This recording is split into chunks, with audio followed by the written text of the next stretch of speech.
In the name of Allah Almighty, the most beneficent and the most merciful. Assalamu alaikum everyone. It is lecture number 6 of Romantic and Victorian poetry, and today our topic of discussion is William Blake and his two poems, which are The Sick Rose and London. So the lecture outline contains the introduction of William Blake. In this we will discuss the biography of William Blake, that when he was born, what were his major works, and on which themes he wrote poetry. Then we will study his one of the most important poems, which is Sick Rose, and we will read its text. Then I'll tell you the summary of this poem, and after that there will be an analysis of the poems followed by themes. On the other hand, we will discuss poem London, its text, its summary, analysis, themes, and then I'll conclude the lecture. Okay, let's start. Alright, so introduction of William Blake and his early life. William Blake was a famous poet, painter, engraver of the late 18th century and early 19th century. So he was a poet, he was a painter, engraver, the person who engraves, who just dig the wood and make things out of it. So Blake was a radical anti-authoritative figure. It means that he had radical views, he had changed views from the society, and he was anti-authoritative figure, which means that he was he was against his authorities, and he used to criticize the authoritative personalities. William Blake was born at 28 Broad Street in Soho, London on 28th November 1757. His father, James Blake, was a hosier. He and his wife Catherine had 6 children. Hosier means shopkeeper, the person who used to deal the knitwares, the things which are knitted. Alright, so William served 7 years and became an engraver himself in 1779. He was engraver, he used to engrave on things, and Blake also wanted to paint, and the same year he became a student at the Royal Academy of Arts. Alright. On August 18, 1782, William Blake married Catherine Sophia Boucher at the Church of St. Mary in Bathersia. Blake also wrote poems. It was the name of his wife. He also wrote poems. A book of poems called Poetical Sketches was published in 1783. So he published his first collection of poems, that was Poetical Sketches, in 1783. In 1789, he published a book of poems called The Song of Innocence. So it's a book of poems which contain poems related to the innocent memories of the childhood. In 1793, Blake published Visions of the Daughters of Albion. The same year, 1793, Blake published The Marriage of Heaven and Hell. Also in 1793, Blake published America, A Prophecy. So these are the list of his most important and famous works. Okay, here we have the poem, that is Sick Rose. We have to read its text, then I'll tell you people the summary, then we will do analysis and themes. Okay, let's start.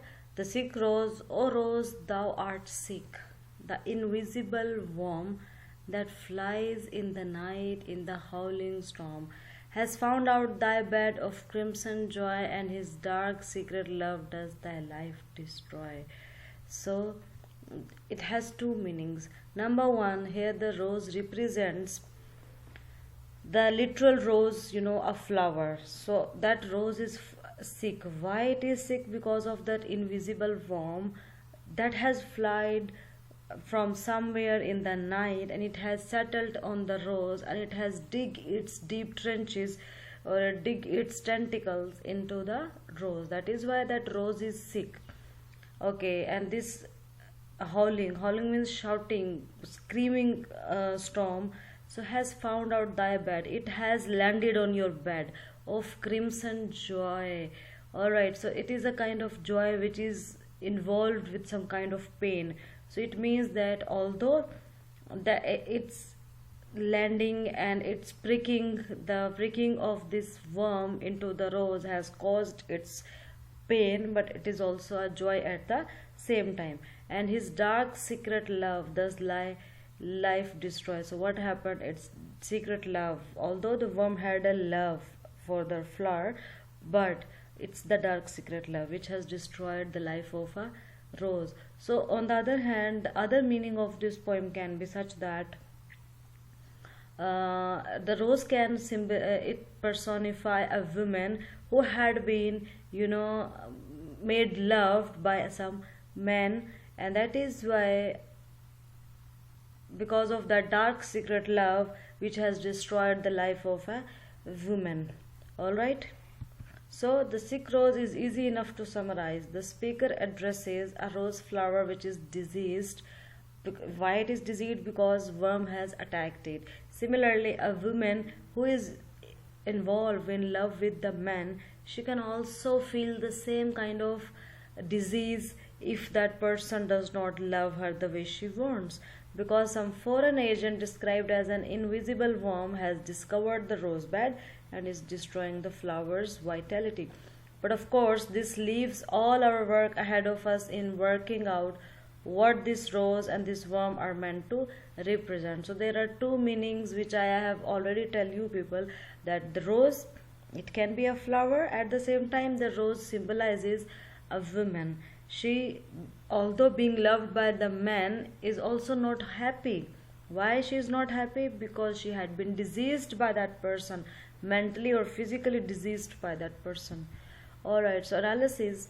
William Blake has consciously used the language of personification. He has used rose and worm to personify men and women. In the poem, human qualities have been attributed to both rose and worm. Human qualities, alright, how? Here rose is made sick. So it is a kind of human quality that humans become sick. So William Blake has shown that rose is made sick. Similarly, the worm has the power to make love, find out bed, and enjoy crimson. Yes, it has the power to make love. Apparently the poem is about a rose and a worm, but it is obvious that there is a hidden meaning in the poem. This hidden meaning I had been narrating for the last 2 to 3 minutes, that what's the hidden meaning. The hidden meaning is that it symbolizes men and women. The things and the situation described in the poem are all symbolic. They imply something more than what they are, because they imply a man and the woman. Blake uses contrast as a poetic device to convey his meaning. Thus rose and worm, joy and destroy, are paired off. So he used what? He used contrast as a poetic device. How? Rose and worm are totally opposite to one another. Joy and destroy are also opposite, but they are paired. Okay, so in this poem we find the themes of love, joy, hatred, and destruction.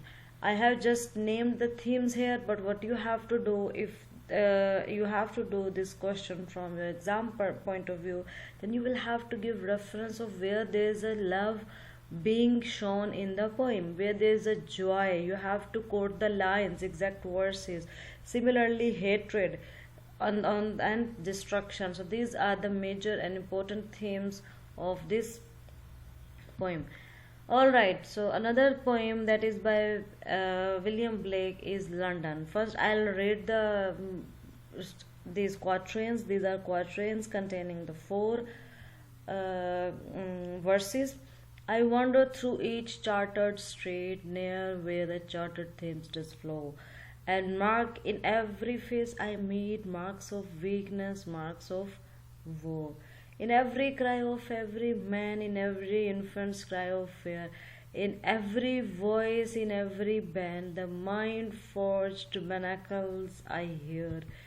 How the chimney sweepers cry, every blackening church appalls, and the hapless soldier's sigh runs in blood down palace walls. But most through midnight streets I hear how the youthful harlot's curse blast the newborn infant's tear, and blights with plagues the marriage hears. So see how this poem is rhymed. The first verse and the third verse, or the third sentence, it is rhymed. Street and meet, flow and woe. Alright. So I would like to explain this poem verse by verse. I wandered through its chartered streets. Chartered is something which is legalized, which is formal. It is, accepted by the government. And so he said that I wandered through each chartered street, so each chartered city street. So which city? He is talking about the city of London. The poet says that I wandered through the streets of London, near where the chartered Thames does flow. Thames is the name of river. So he says that where this city river flows, so I wander, I just walk through that street where the Thames flow, and mark in every face I meet. So mark means sorrow, worry, suffering. There's a suffering in every face I meet. Marks of weakness. Which kind of marks, which kind of points, which kinds of signs are there on the faces of the people? There are marks of weakness, marks of woe means suffering, pain. People are, people are weak, people suffer through certain things, they have pain in every cry of every man. So I notice the cry of every man, in every infant's cry of fear. So when infants, they are fearful of the future, they are fearful of living in this city. So I can hear, I can observe, I can watch the infant cry of the fear. In every voice, in every band, the mind forged manacles I hear.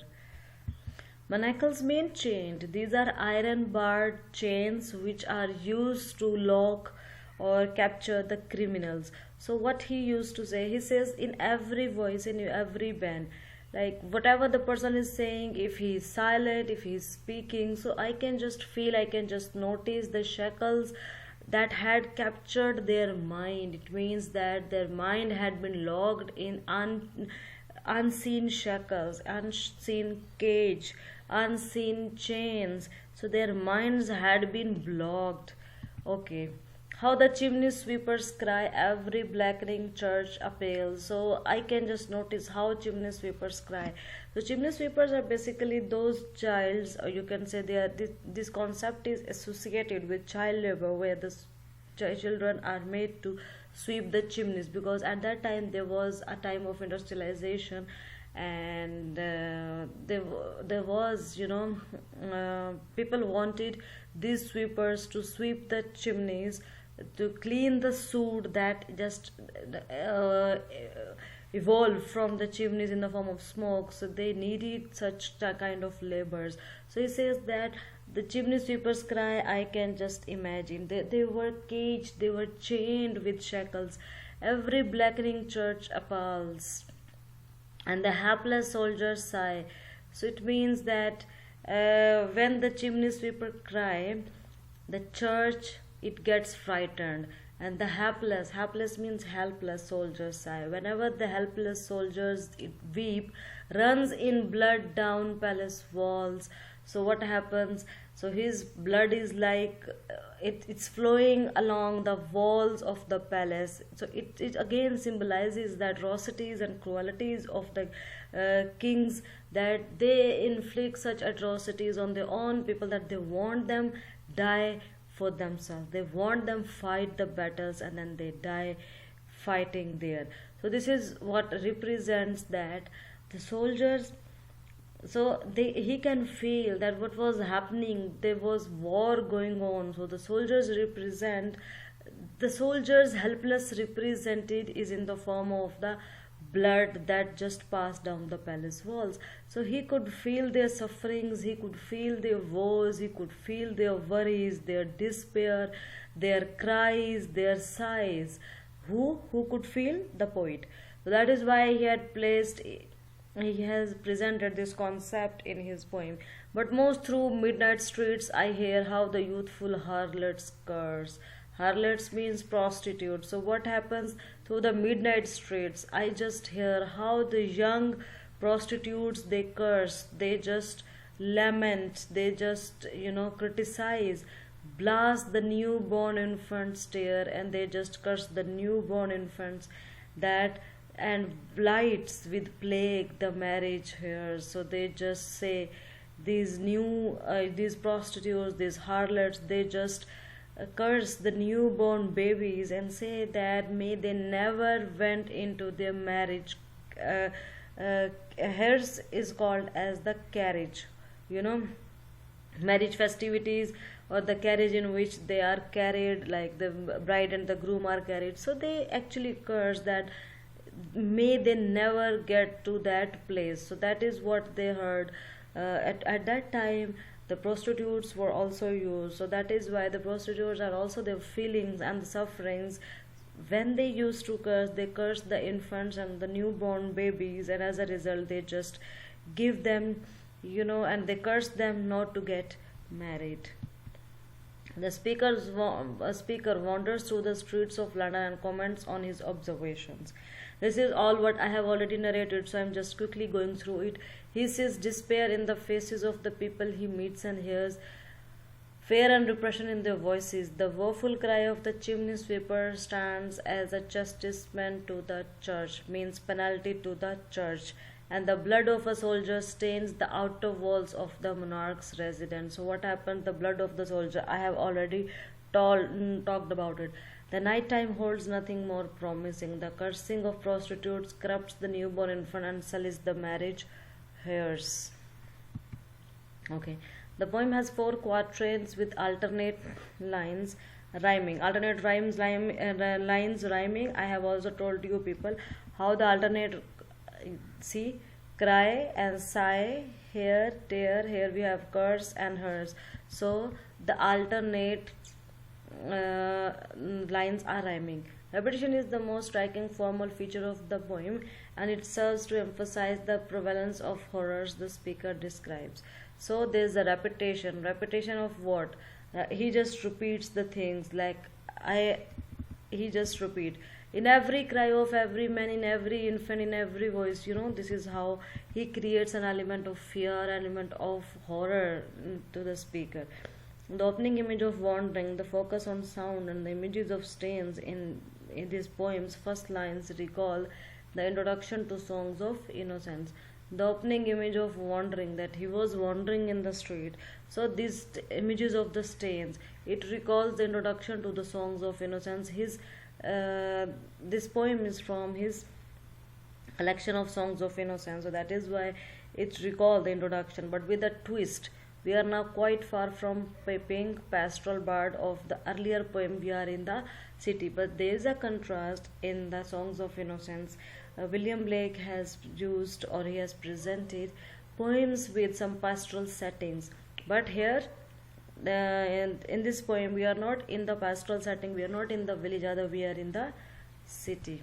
Okay, the poem's title denotes a specific geographic space. It represents a geographic space of London, not the archetypal locales. Archetypal means typical localities, like the villages where the poet used to talk about in the poems of the songs of innocence, in which many of the other songs are set. Everything in this urban space, even the natural river Thames, submerged to being chartered. So everything that is presented is kind of chartered, means legalized. It is related to the city things, a term which combines mapping and legalism.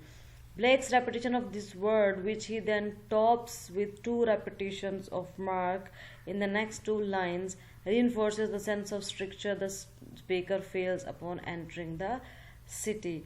So this repetition of the word, this chartered, it has been repeated twice in this poem. So which this mark, these 2 repetitions of mark in the next 2 lines reinforce the sense of stricture. It means that when you enter the city, you have to follow certain limitations, you have to follow certain rules.